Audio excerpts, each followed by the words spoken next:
নমস্কার সবাইকে। Hello everyone, কেমন আছেন সবাই? আশা করছি সবাই ভালো আছেন। আমিও ভালো আছি, আর তাই তো চলে এলাম নতুন আরও একটি ভিডিও নিয়ে। আমার আজকের রেসিপি মজাদার মুচমুচে চিকেন ফ্রাই। অল্প কিছু মশলায় আমি আজকের এই চিকেন ফ্রাই বানিয়েছি। আশা করছি আপনার ভালো লাগবে। তাহলে চলুন দেখে নেওয়া যাক পুরো রেসিপিটার প্রস্তুত প্রণালী। মুচমুচে চিকেন ফ্রাই বানানোর জন্য আমি এখানে চিকেনের বুকের অংশ নিয়েছি।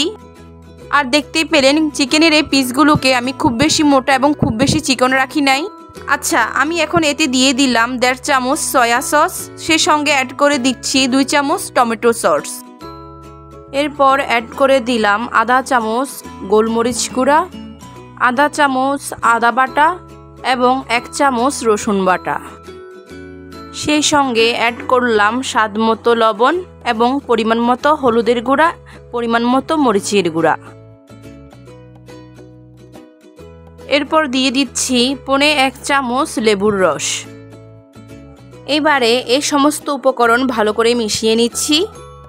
আচ্ছা, এবার একটা ডিম অ্যাড করে দিলাম, আবারও ভালো করে মিশিয়ে নিব। তো দেখতেই পেলেন আমি এখানে অল্প কিছু মশলা উপকরণ ইউজ করেছি। সমস্ত উপকরণ দিয়ে ভালোভাবে মিশিয়ে নিয়েছি। এবার এটিকে আমি 30 মিনিটের জন্য রেস্টে রেখে দিব। আচ্ছা, এদিকে একটা প্লেটে নিয়ে নিলাম 1 কাপ ময়দা, সেই সঙ্গে অ্যাড করলাম 1/2 কাপ কর্নফ্লাওয়ার, দিয়ে দিলাম গোলমরিচের গুঁড়া। আমি এখানে আধা চামচ থেকে একটু কম গোলমরিচের গুঁড়া দিয়েছি। এরপর অ্যাড করে দিলাম পরিমাণ মতো মরিচের গুঁড়া এবং স্বাদ মতো লবণ। এবারে এই সমস্ত উপকরণ আমি আবারও ভালো করে মিশিয়ে নিচ্ছি। আচ্ছা, ভালো করে মিশিয়ে আমি ময়দার এই মিশ্রণটাকে প্লেটের একটা সাইডে করে রাখলাম। আর এদিকে 30 মিনিট হয়ে গেছে। এখন একটা চিকেনের পিস আমি এই ময়দার মিশ্রণের মধ্যে নিয়ে নিলাম। এখন আমি এই চিকেনের পিসটাকে ময়দা দিয়ে কোট করে নিব। আর খেয়াল করে দেখুন, আমি কাজটা কিন্তু খুব হালকা হাতেই করছি। কোডিংয়ের এই কাজটাকে খুব বেশি চাপ দিয়ে করা যাবে না, ভীষণ হালকা হাতে এই কাজটা করে নিতে হবে। কোট করা হয়ে গেলে পিসটাকে একটু ঝেড়ে নিতে হবে, এতে করে এক্সট্রা ময়দাগুলো ঝরে যাবে। আর দেখুন আমার এটা কোট করা হয়ে গেছে। এই যে একই প্রসেসে আমি বাকি পিসগুলোকে কোট করে নিব। একবার কোট করা হয়ে গেলে পরবর্তীতে এগুলোকে আমি আবারও কোট করে নিব। আচ্ছা, এক্ষেত্রে সবগুলো পিস একসঙ্গে কোট করতে যাবেন না। এর মানেটা হলো আপনি যখনই ফ্রাই করবেন তার আগে কোট করে নেবেন। আচ্ছা, ফ্রাই করার জন্য আমি কয়েকটা চিকেনের পিস রেডি করে নিয়েছি। এবার চুলায় একটা প্যান বসিয়ে দিয়ে দিলাম পরিমাণ মতো সয়াবিন তেল। তেলটাকে ভালো করে গরম করে তারপর কিন্তু পিসগুলো দিতে হবে।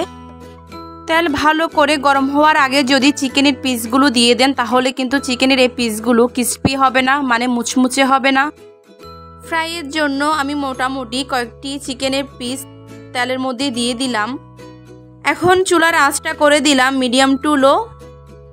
চুলার আঁচটাকে মিডিয়াম আর লোয়ের মধ্যে রেখে এভাবে বারবার উল্টে পাল্টে টানা 7 মিনিট ধরে ভাজলে হয়ে যাবে মুচমুচে চিকেন ফ্রাই।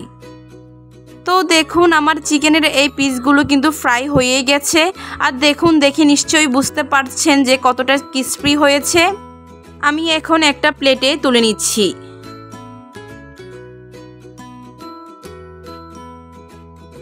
সেই সঙ্গে সেম প্রসেসে আমি বাকি চিকেনের পিসগুলো ভেজে নিলাম।